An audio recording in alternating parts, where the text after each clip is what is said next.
Welcome to the Bioneers, Revolution from the Heart of Nature. The traditional family values of this American land are gratitude, respect for nature's cycles, the sacred, harmony, and above all, reciprocity. Don't take something without giving something back. It's all alive. It's all connected. It's all intelligent. It's all relatives. Scientists tell us that concern with the environment will no longer be just one of many issues in this new century. It will move to center stage. It will become the context of everything, of our lives, our businesses, our politics. We are, in fact, moving from the information age to the age of biology. In this series, The Bioneers, Revolution from the Heart of Nature, we salute the Bioneers, the biological pioneers who are working with nature to heal nature, honoring both traditional native wisdom and modern scientific knowledge, restoring the earth by changing the world.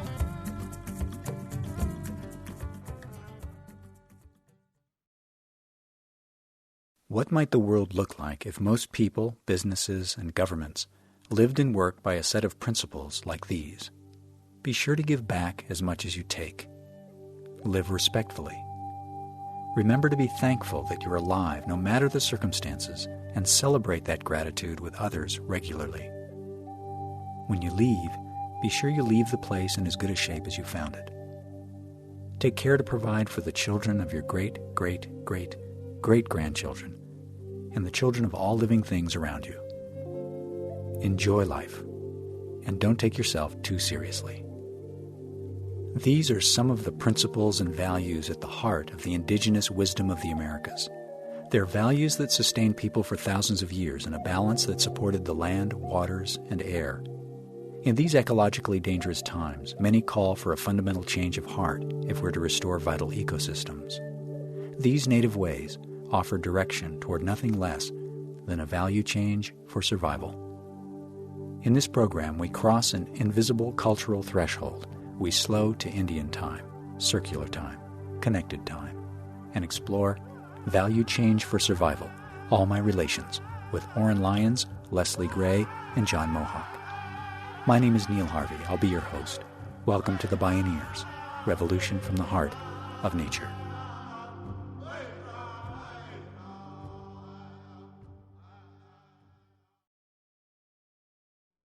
We talk about all our relations. That's a statement that is heard at the finish of a Lakota prayer.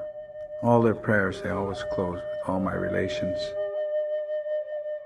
Oren Lyons is a faith keeper of the Iroquois Six Nations and a member of the Council of Chiefs of the Onondaga Nation. He has been one of the leading advocates for American Indian and international indigenous causes for over 35 years. He's the co-author and editor of Exiled in the Land of the Free, Democracy, Indian Nations, and the U.S. Constitution. Relationship, I guess, is what is really fundamental to our existence. So often you'll hear us call the winds our grandfathers, or you'll hear us call the thunder and the lightning our grandfathers, and the moon our grandmother, and the sun our eldest brother, and the earth our mother, and the earth our grandmother. We say that because it denotes a relationship of love, a very close relationship of appreciation. That's how Native people kept their relationship with the earth itself. Oren Lyons, Leslie Gray, and John Mohawk all come from the northeastern tribes of the Iroquois Six Nations. The influence of Six Nations peoples and ways on the formative ideas underlying the U.S. Constitution are well documented.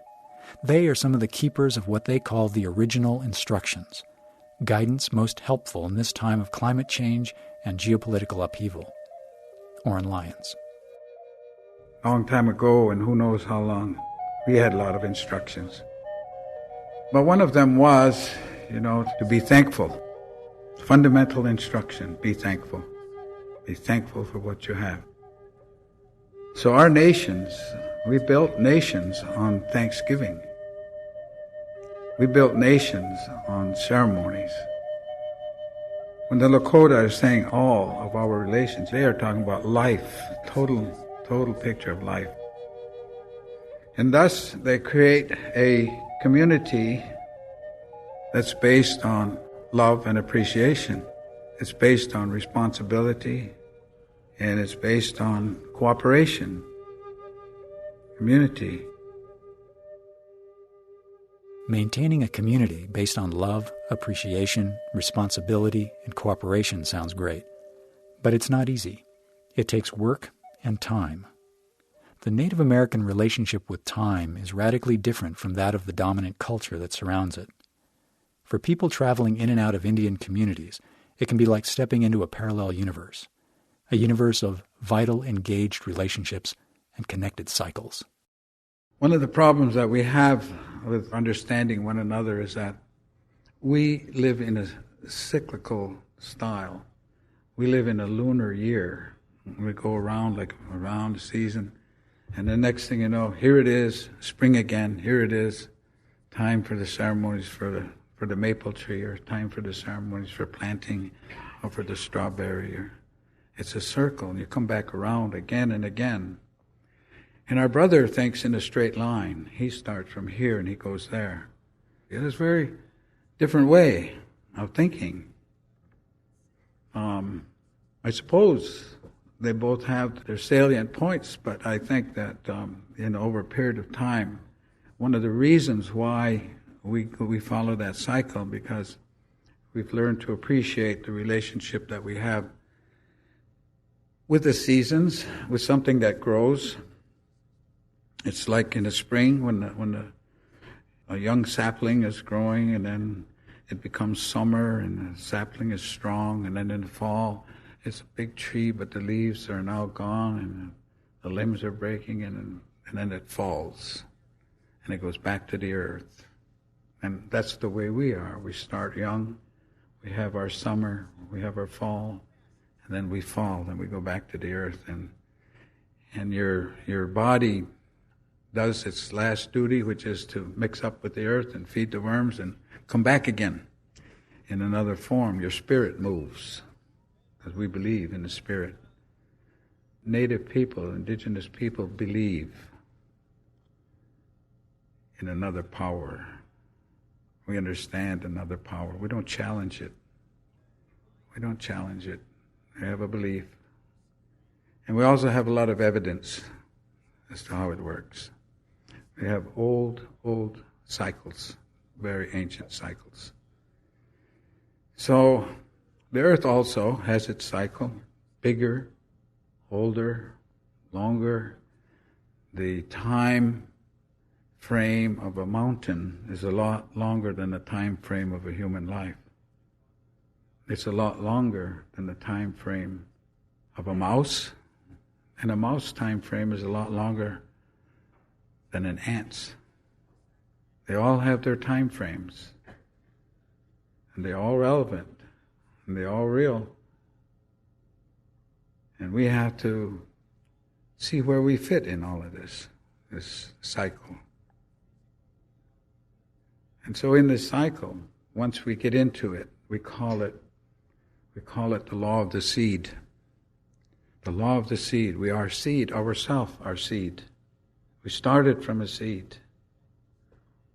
We produce seed, just as the way a tree reproduces seeds, just the way plants reproduce seed. We're one and the same. That's what we call our relatives. We know that. We're related, closely related. Therefore, respectful. Respectful. And also, this respect is what continues life. Then it's a cycle. It's called the great law of regeneration, the regenerative law of life, the law of the seed. And best we understand that, and best we not be fussing with a lot of that. Consequences of which will be down that way. That's the way they think. What's down there? Well, we don't know, but let's try it anyway. Well, you know who's down there is your children. That's what you call downstream from life. So what are you doing there to your children, your grandchildren? So if our children are downstream, then all my relations also refers to the unborn, to the generations to come, to the seeds carried in the bodies of today's seeds. So this instruction of being thankful, we build nations around that. We build nations around ceremonies. That's how we operate. Then the last instruction we always get is enjoy life. Life is to be enjoyed, so no matter how serious it is, enjoy life. You can only live one day at a time, so you should get the best out of it. And that's why even in the hardest times you hear Indians laughing. I don't know where we ever got that stereotype of we never laugh. Because all the Indians I know, they laugh all the time.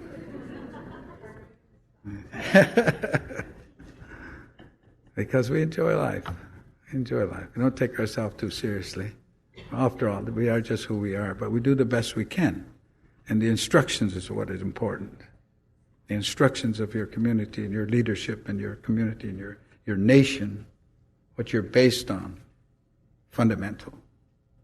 That's what we need. That's our relations. Tanit.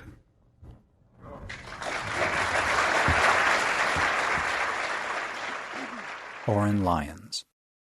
All My Relations, Omitakweyasin, has been called a prayer and a worldview in one breath.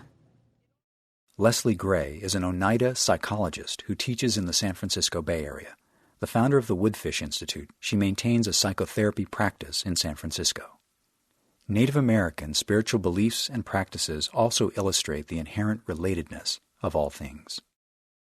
Another example of that comes to mind is among the Plains people from whom we have that expression, all my relations, which has been come to be used generally by many modern Indian people.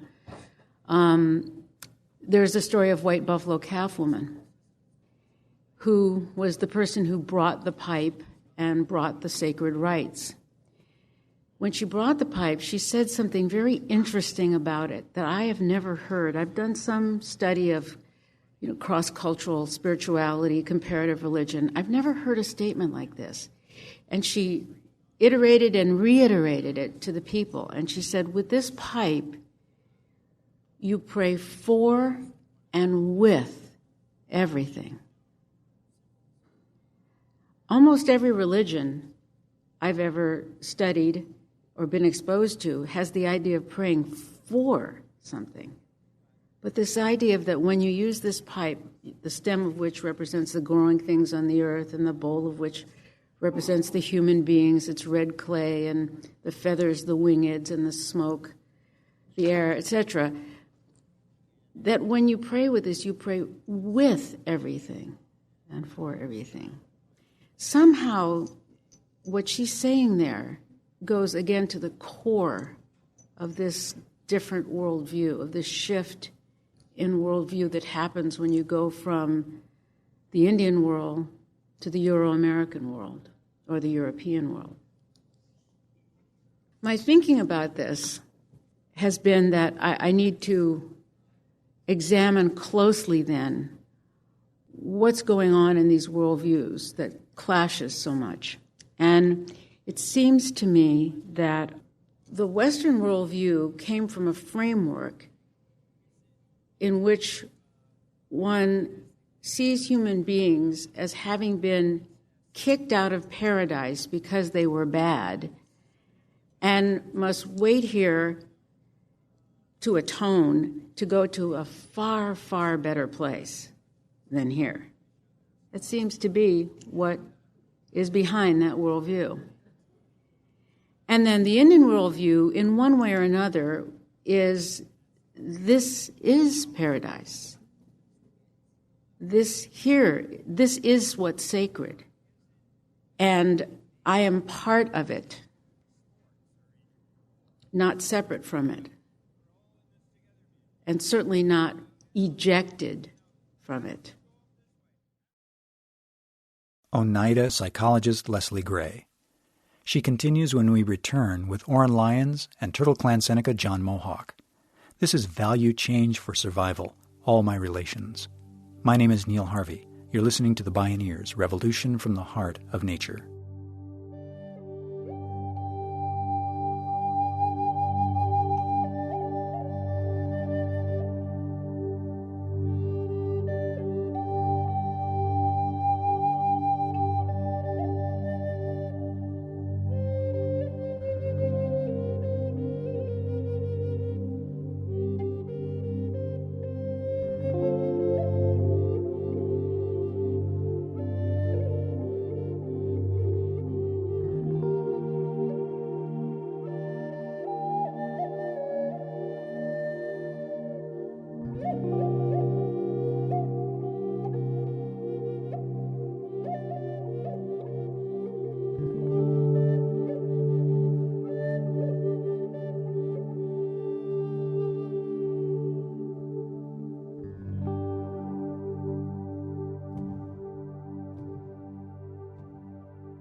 Again, Leslie Gray.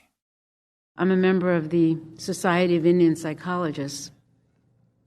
And at one of our gatherings a number of years ago, one of the students had taken on as a project to go back and interview her grandmother. She was Navajo. And she asked her grandmother if her grandmother could remember any old Navajo insults. What would a really insulting thing be to say in the old way? And her grandmother thought for a really long time, and she said, well, it would be translated, he acts as if he has no relatives. The worst Navajo insult is to accuse someone of living as if they have no relatives. The concern is that the dominant modern view of ourselves is fundamentally separate, of our individual isolation, of our not being related, may be killing us. This is the concern coming from indigenous communities today. I think that we just have to simplify our thinking. Onondaga Elder Oren Lyons. I know we met with the Global Forum of Spiritual and Parliamentary Leaders for years, from 1986, 88, 90. We had big meetings around the world. And then finally in Tokyo, we said, well, what is our mission? What is our finding after all of this time? And the leader, whose name was Akio Matsumura, said 4 words, distilled all those meetings into 4 words: value change for survival.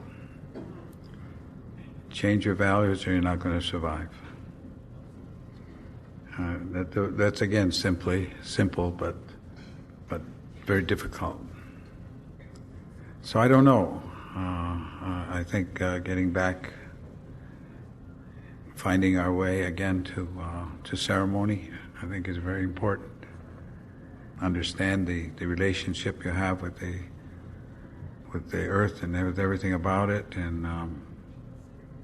and be better role models for your children. Guide them in a better direction, because that's who they follow. They follow what the parents do.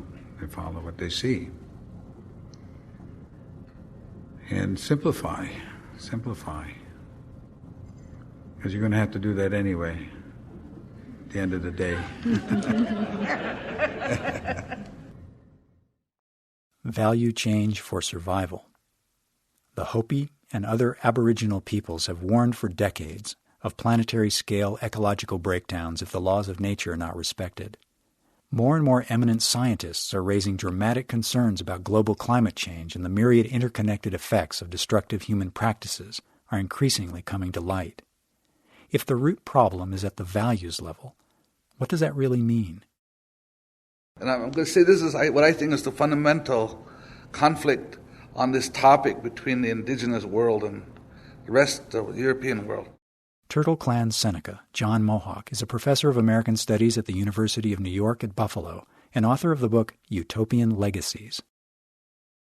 The European world saw its problems, and by the way, its biggest problem was that people couldn't get enough food to eat. They couldn't produce enough food in Europe to eat. So they're always hungry, and there was always famine going on. There was always a problem that way. When it got to the Americas, there was plenty to eat. And it's kind of an interesting thing. A big piece of the reason why people came was because the Americas had a lot to eat. And then they destroyed that. When they came, this was an edible landscape, first rate, edible landscape. And you bring a bunch of sheep and cows and this and that and the other thing there, cut down all the trees and do this and the other thing for a couple hundred years, you don't have edible landscape anymore. But what was at work was that on the one side there was a willingness to take on nature and to battle nature right to the end. So the thinking, even around technology, the application of science to problem solving, is how to outsmart nature. That's what biotechnology is about, right? How to get what you want out of nature without nature's help. You can do it yourself. And you look at the native thing, and the native thing was a question of how to cooperate with nature. They had fought nature, trust me. They had put up the battles they could, they did their best. And I think they kind of came to the conclusion that that's not the way to go. So they asked the question, okay, what happens if we try to go along with nature, you know? Like instead of trying to plant the blueberries where down there by the lake where they always get flooded, why don't we plant more blueberries where nature already put blueberries in the already existing blueberry patch, like that bigger. And so when you look at what happened, it isn't true that the Indians were existing in a static relationship with nature when the Europeans came. The Indians were taking care of the land so that it grew grass, so that it fed deer, so that the deer were harvested. The deer were their domesticated animals, and the buffaloes and everything else. The Indians were right on top of it. They knew just what they wanted. They had a very sophisticated system of food management going on, very sophisticated. But it was cooperative with nature. Now, some of the stuff that goes on here in the Bioneers elicits that. It's also about that. But what happens when you do that? What happens when you stop having war with nature? Doesn't it also mean that you have to go back to the basic questions of fundamental fairness? But of course the Indians asked that question not about human to human, they asked that about human to land, human to animal, human to bird, human to fish, human to everything. The thinking in the Indian country was essentially one of respect, just what she said, those values that she said, and the question was, how do we live those in practicality? It wasn't just how do we voice those, not just have ceremonies about it, but how do we actually live that? And I think, in a way, we're at the very, very beginning of that consciousness, you know, and that shift of consciousness there. But I can't help this thought. If you read a lot of the literature of the expressions of the Indians, from the Columbus moment till now, it's kind of an interesting conversation because the Indians are constantly imploring the Europeans to rethink this. They're forever saying, you got this wrong. You know, first off, you're not fair, which was first off the most obvious thing. But then as they went on, they kept saying, you know, you've got to use your mind to try to find a way to come to the best possible outcome. And I think that their answer was, well, the best possible outcome is I make money. And that's not what they meant. They meant the best possible outcome for the quality of life. Take money out of the equation and tell me what the quality of life is.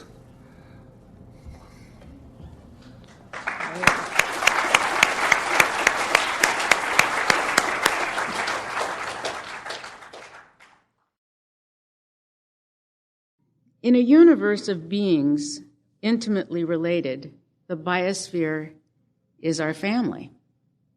And that family has family values. And the family values of this American land, the traditional family values of this American land, are gratitude, respect for nature's cycles, the sacred, harmony, and above all, reciprocity. Don't take something without giving something back. What needs to happen in that field is a return to traditional American values, traditional American model of health, and the traditional American worldview that is summarized in the idea, all my relations. You learn by experience, and you learn by watching, and you learn by experimenting, and you learn by testing somebody else's premise. You learn by challenging somebody else's idea. As one of our elders said, to be your own leader.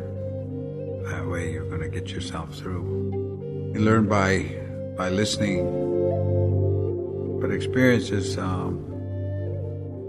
probably your best teacher, and the ability to listen and not to speak. That's probably a good way. Listen. Oren Lyons, Leslie Gray and John Mohawk of the Six Nations. Bioneers building nations on the original instructions: gratitude, respect, responsibility, reciprocity, and the deep understanding that it's all connected, it's all relatives.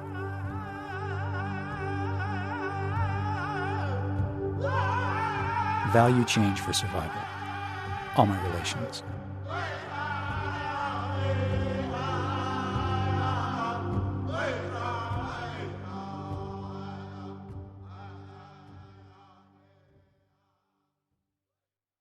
To find out more about the work and writing of Oren Lyons, Leslie Gray, and John Mohawk, and all the participants in this series, and to find out more about the annual Bioneers Conference, call Bioneers toll-free at 1-877-246-6337. That's 1-877-BIONEER. Or visit the Bioneers website at bioneers.org. To become a member of the Bioneers or to buy a CD of this program, please call the same number toll-free, 1-877-246-6337. If you're listening to us outside of the United States, you can reach us by calling 505-986-0366. To read more about the work of the Bioneers, check out the Bioneers Anthology book series, which includes Ecological Medicine, Healing the Earth, Healing Ourselves, Nature's Operating Instructions, The True Biotechnologies, and Ecological Literacy, Education for Sustainability, published by Sierra Club Books. The Bioneers Revolution from the Heart of Nature is a production of Collective Heritage Institute. Executive producer, Kenny Ausubel. Written by Kenny Ausubel and Neil Harvey. Managing producer, Stephanie Welch. Our theme music is taken from the album Journey Between by Baka Beyond and used by permission of Hannibal Records, a Rykodisc label. Additional music was made available by Canyon Records at www.canyonrecords.com. For more music information, please visit bioneers.org. The opinions expressed in the Bioneers Revolution from the Heart of Nature radio series are those of the presenters and are not necessarily those of Collective Heritage Institute, the underwriters, or this radio station. My name is Neil Harvey. Thank you for listening. I invite you to join the Bioneers in improving the environment by changing the world. This is program number 0505.